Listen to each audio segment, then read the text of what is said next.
Hello and welcome back to the Cars Ireland YouTube channel. Now for today we have a quick look around the all-new Opel Astra. It is being launched in Ireland today and we have it for about half an hour, 45 minutes. So you're going to come with me on a voyage of discovery for the next half an hour or so and we'll see what we think. CarsIreland.ie. Click, click, vroom, vroom. So as I said, this is going to be a very quick tour and we may as well ease into it with the interior, seeing as that's where I am now. Right, so the first thing that really hits you when you sit in is the big screens. We have two 10-inch screens here in front of the driver, one for the instrument cluster and one for all your infotainment and all that other jazz. Both 10 inches, and from a quick look at the spec sheet, that does seem to be standard across all models. I do like the one here in front of the driver. You have all your details, your speeds, your blah blah blah, all that stuff that comes on the instrument cluster. Then across to the side we have the 10-inch infotainment screen, which is all very crisp and clear. Yeah, and seems pretty responsive. Yeah, it does actually. Oh, how do I get to home? Oh, big home button. Perfect. Phone, mirror screen, Android Auto, Apple CarPlay. Now, let me test the air conditioning. So, big button here with an air conditioning thing on it that you have to turn on through the screen.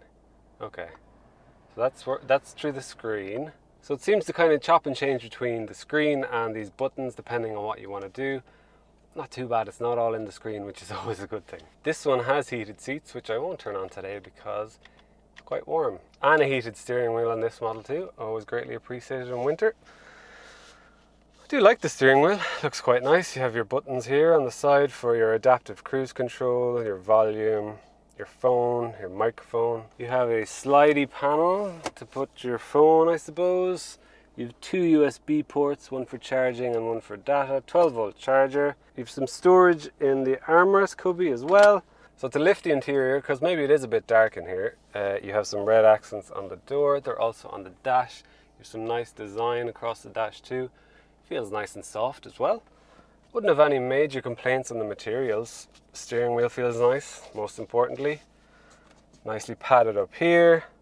Maybe a bit scratchy on the door. A big panel here, just plastic, but that's being nitpicky. Some nice piano, some nice piano black on the door around the window switches. I mean, yeah, good. The gear lever, this is a 6-speed manual, is interestingly sized, but do you know what? Let me check.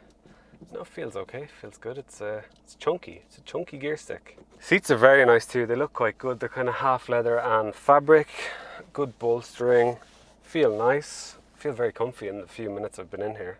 In the back, I can fit behind myself at 6 foot. The boot is 422 litres, which is more than a Golf at I think 380, and a bit more than the Peugeot 308, which this car is heavily based upon, which is strange. I think it's 10 litres more.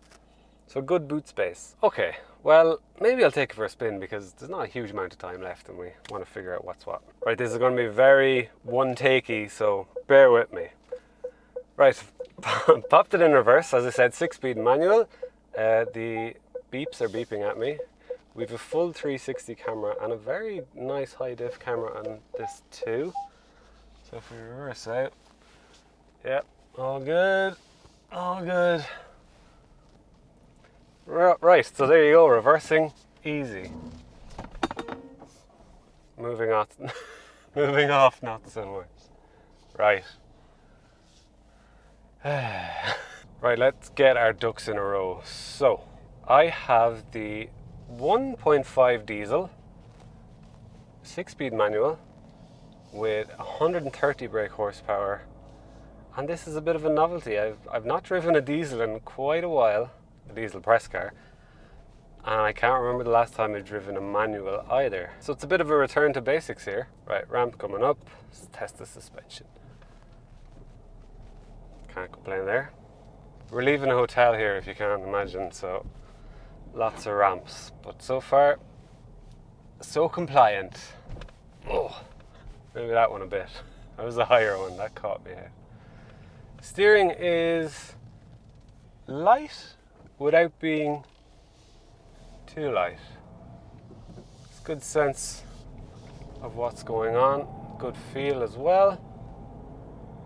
Yeah, I can place the car without any real issues. The ramp, Suspension is really nice. That's comfy, like there's no issues there. Brakes are good too. I haven't had to think about them. From hopping into different cars, you often have to kind of adjust yourself to the brakes, but these feel immediately intuitive. There's no thinking, there's no worrying, there's no, oh geez, I shouldn't do it that way. Straight off the bat, straightforward. Always like that. Alright, we're treading through a tiny little gap here. All good around the corner. Yeah, as I said, steering is quite light, but it's easy to place. Now, we have a nice bit of open road here, so let's see what's what. Right, I am in third gear now, so we should have good access to torque. Around the corner. Yeah, nicely weighted steering actually. That's good. That is good. It's a good kick off that 130 brake 1.5. Yeah, nice mid-range torque there. Satisfying. Oh, it's so satisfying to go back to a diesel. I mean, you can't complain about uptake there. Gets a move on pretty quick. No hassle. Now there are other engines and options in the range, as you would imagine. There's a 1.2 petrol with 110 brake horsepower. There's that same 1.2 with 130 brake horsepower, and this 1.5 diesel. I'd imagine the petrol will be the bigger seller, just because of the way we're going, and pricing is a bit cheaper in the petrol too. Talking of pricing, it starts at just under 28,000 euro, and depending on what spec you pick, you can go all the way up to 38,000 euro, I believe. We are in a mid-range SRI spec, so I suppose a bit more sporty. Then you have SC at the bottom and Elite at the top for more toys and leather and I'm guessing all that kind of stuff. I do think you would benefit from getting the SRI, particularly visually on the outside. It just looks better. It's got sportier bumpers on the front and back, and it's got that blacked out visor. It just looks a bit better to me. Particularly in this yellow amber colour, it is very interesting looking. Now it is heavily based on the same platform as the Peugeot 308, and they're both extremely attractive cars. I think what Opel and Peugeot are doing at the minute is very impressive. Obviously, matter of preference which one you might like, but to my eyes this is a lot more interesting looking than say a Golf. It's big competitor. The guy painting there gave it a second look. How many times would you have said that about an Astra in the past? Not many. There is good kick from that engine. It's a good engine. Is it loud? Because it's a diesel. We do need to figure that one out. It's you know it's a diesel, especially under acceleration. You do know, but it's not bad. I wouldn't be too whingy. I don't know if the camera or mics will pick it up, but you'd know it's diesel. But it's not bad. It's quite a shame that we aren't buying more hatchbacks. I had a quick look on the sales stats here in Ireland, and in 2008 they sold 5,000 Opel Astras. In 2018, 10 years later, there was only 1,000 sold. So it will be interesting to see how this take on the Astra does over the next few years. Just from my quick sit in it, it's very impressive. We will have a more detailed review coming in time, but for now that is a quick, very quick look around, and we'll see you again next time. Bye bye.